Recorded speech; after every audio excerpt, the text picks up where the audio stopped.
I'm excited to talk about the current state of the business world, and boy, what a state it's in. So I just want to kind of expand a little bit on my background for the first 29 plus years, working exclusively in restaurant and hospitality. I've been very fortunate to work with some fine brands. In my early career, I was the original CFO at California Pizza Kitchen, and I saw it grow from an entrepreneurial startup restaurant company to ultimately being with a Fortune 50 company when we sold half the company to PepsiCo. And during that evolution, we started with scratch sheets to prepare our financials, and then we grew our finance department. And as the company grew, we grew our IT department, our HR, training, operations, and there were plenty of silos as the company grew. And anytime we had to make decisions, normally we went out and evaluated systems. It spent months going through it. We had our RFPs. I always remember we bought an AS400, and I'm looking at some of the faces. I think that was technology that was around before you, but it was a six-figure investment in the 80s. And it took a long time to get to that solution. And, we grew, and then we learned that there were other methodologies. We joined with PepsiCo, and instead of having those silos, we went through the world of shared services, and all these business models grew.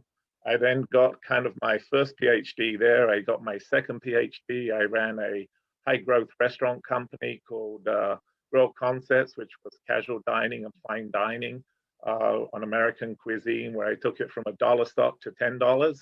And then I took it back from $10 to $1 in the last recession. And the theme throughout is, once you go through these sessions, once you have to pivot, because all industries and all companies have to pivot or die in this environment, what were the learnings and how has it evolved, and how was it set up for when we came to the pandemic that is only 9 short months ago, and how's the world changed since then?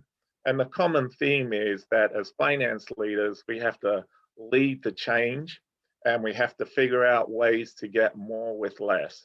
The theme throughout is, how do we get more with less?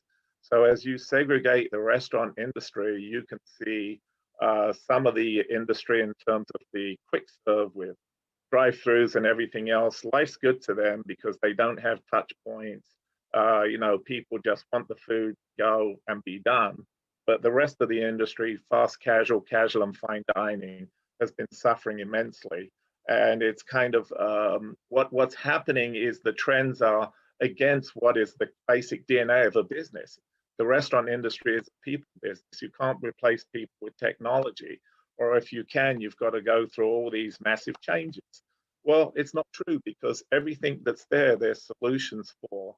And the changes to get them have just come much more quickly than anyone ever imagined. So I'm going to talk about a couple of examples and how basically all the teams have to come together, and as finance leaders, you have to drive the change. So one of my clients last year was starting with facial recognition, actually called Pop ID, and they had this wonderful technology that they've been working on. And they were struggling, but they were getting a lot of traction as they were going along. And then all of a sudden came the pandemic. Well, then they were able to tie in the facial recognition to temperature checking.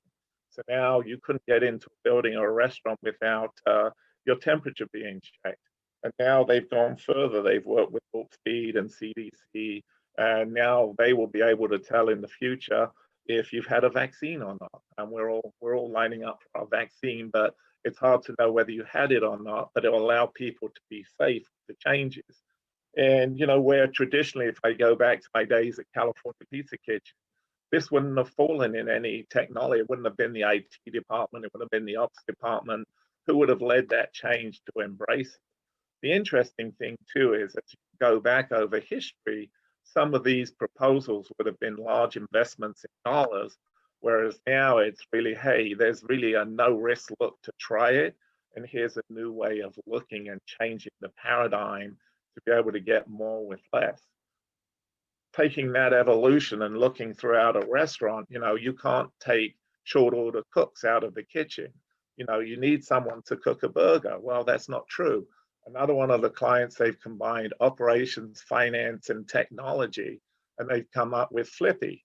And Flippy is an automatic burger flipper that flips burgers and doesn't want workers' comp, doesn't want vacation, doesn't get COVID, and is a technology solution that allows you to really be more efficient in your restaurant. Cash handling in restaurants, well, the airlines solved that by saying, hey, you must have a credit card, no cash. In the restaurants, if you're a casual dining, fine dining restaurant, you have servers. And one thing servers love is they love to walk with their cash tips at the end of the day. Well, under COVID, here we have pandemics and everything is about a no-touch situation. Don't touch this, don't touch that, keep everyone healthy. So you can't go to the bank, you never have cash. And now there's technology solutions, and I just call them the Venmo of tipping, where and whether it's Kickfin or TipServe or any one of those solutions that are out there, that you're able to go in, lead the change as a finance person, and get the changes in place. Operations love you, they've got more time, and you're able to still operate and get the same information with less people. In terms of the obvious one, now we all have less people working in the back office. So how do we measure how do we measure productivity? And we're all doing Zoom meetings now versus versus in person. This would be a fun meeting to have in person, but unfortunately we can't. And now we're embracing technology. Normally I should have slides up, but hopefully my voice is overtaking the slides. But how do we manage more? How do we manage to get more with less? It's the technology, more with less. And finance leaders, we have to embrace it. 9 months ago, I had never used Zoom. I didn't know the methodologies or anything else, and we would have left it to IT or training or ops. You have to lead those changes. And the restaurant industry has just really embraced all of this going forward. In the lastly, the changes you're seeing in the restaurant industry too is traditionally it was a restaurant where you came, you ate, and you enjoyed your food on premise. Well, that's not the case now. So when you look at the last recession, we had the growth of the fast casual industry that didn't exist pre 2008, 2009. And now in this pandemic, we saw the beginning of ghost and virtual kitchens. So it was a restaurant without brick and mortars. And now that's really evolved to the next step. And again, as finance leaders, how do you get more revenue and more profitability out of the business where you're embracing these changes and doing the same methodology different and getting more results with less? It's been challenging times, and really a finance leader really needs to grab all the alternatives that are out there to be able to allow the businesses to really pivot and change. Because it's very easy to get dragged down in kind of what I would call the busy work, which is ultimate to survive. The last 9 months have been a blur where people have been involved in PPP stimulus funding, idle funding, redoing landlord leases, everything else. But that's not going to help the business get to thrive, and the need for more immediate data and to get the data quickly, because all historical trends from restaurants and everything you knew previously has gone out the window. So finally, I'll wrap it up by saying, when you previously looked at a restaurant P&L, you had three big line items. You had your cost of goods, you had your labor, and you had your rent. Well, now that's all changed because your labor's pretty much gone away, or you've gone very minimal with your labor in terms of what you could or could do.